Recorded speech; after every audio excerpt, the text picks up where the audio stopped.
नमस्कार, मी सावित्रीबाई फुले बोलते।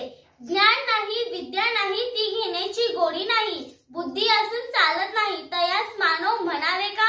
ओळखलत का मला? म्या सावित्री, सावित्री ज्योतिराव फुले, सातारा जिल्ह्यातील खंडाळा तालुक्यातील नायगावाच्या खंडोजी नेवसे पाटलाची म्या कन्या। वयाच्या अवघ्या 9व्या वर्षी ज्योतिराव फुले नावाच्या माणसाशी माझे लग्न झालंय आणि हळूहळू मला कळायला लागलं की ज्या माणसाशी माझे लग्न झालंय तो काही साधा सुद्धा माणूस नाही, तर या जगाला ऊर्जा देणारा एक क्रांती सूर्यच आहे। त्या काळी बायांनी उंबरा ओलांडायची पद्धत नव्हती। बाईच्या जातीनं कसं आपण बरं, आपलं घर बरं आणि आपल्या घरातली माणसे बरी। स्त्री पुरुष उच्च नीच असा लय भेदभाव होता। त्यावर एकच उपाय होता, ते म्हणजे शिक्षण। शिक्षणाचा ध्यास हा एकच विचार ज्योतिरावांच्या मनात होता। पण एकदा ज्योतिराव शिक्षणाचा प्रसार करत असताना फराड नावाच्या ब्रिटिश मॅडम त्यांना म्हणाल्या, मिस्टर फुले, तुम्हाला शिक्षणाचा प्रसार करायचा आहे ना? So educated women first, because if a women educated the whole house will be educated. पण तुम्ही माणसं वुमेनला घराच्या बाहेरच पडू देत नाही। So bad mister Phule. झालं, ते घरी आले आणि आले की माझ्याकडे पाटी पेन्सिल घेऊन आणि मला म्हणाले, सावित्री, आजपासून मी तुला शिकवणार। झालं आणि सुरू झाला माझा अभ्यास। काना, मात्रा, वेलांटी, आकार, उकार, बेकेबे, बेदुंचार, बेत्रिकसहा हाच ध्यास। मी लिहायला शिकले, वाचायला देखील शिकले आणि म्या काव्य सुद्धा रचू लागले। अशातच शनिवारी 1 जानेवारी 1848 ला पुण्यात भिडेवाड्यात आम्ही पहिली मुलींची शाळा सुरू केली आणि मी पहिली शिक्षिका आणि पहिली मुख्याध्यापिका सुद्धा।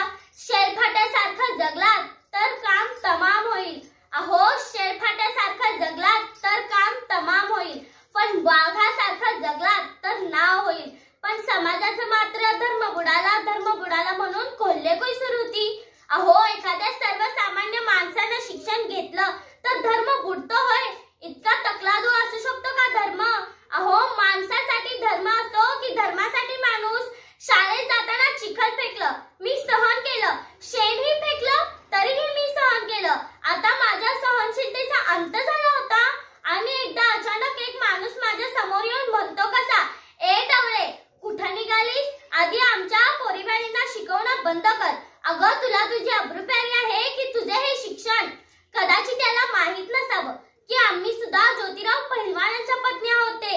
अशी घेतली आणि सन्नकन त्याच्या कानाखाली लावली आणि सुनावलं, आज आलाय थोबाड फुटलंय, पण उद्या मात्र पुन्हा येशील ना, तेव्हा तुझ्या रक्ताने ही धरती रंगवीन।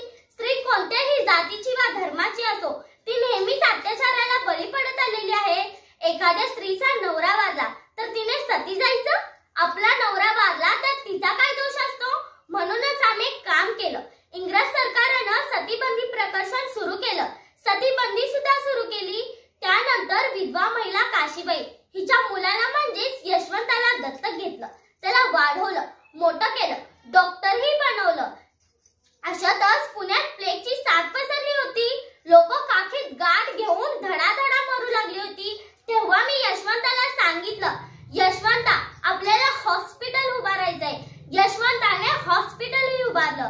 आम्ही सर्व रुग्णांचा उपचार करत होतो।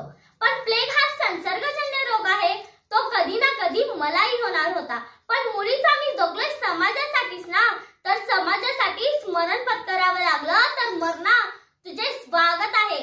अहो, सावित्रीची सावित्री बाई झाले, सावित्रीबाईंची सावित्री माई देखील झाले आणि बघता बघता आमच्या 18 शाळा देखील सुरू झाल्या होत्या।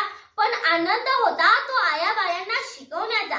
म्हणून म्हणे, विद्येविना मती गेली, मती विना नीती गेली, नीती विना गती गेली, गती विना वित्ते गेले, वित्ताविना शूद्र खचले।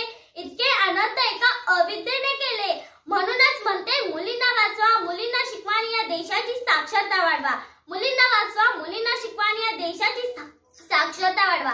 कारण एक मुलगा शाळा शिकला तर तो एकटा शहाणा होतो, पण जर का एक मुलगी शाळा शिकली तर अख्खे घर शहाणे होते। म्हणूनच म्हणते, मुलींना वाचवा, मुलींना शिकवा आणि या देशाची साक्षरता वाढवा। मुलींना वाचवा, मुलींना शिकवा आणि या देशाची साक्षरता वाढवा। धन्यवाद।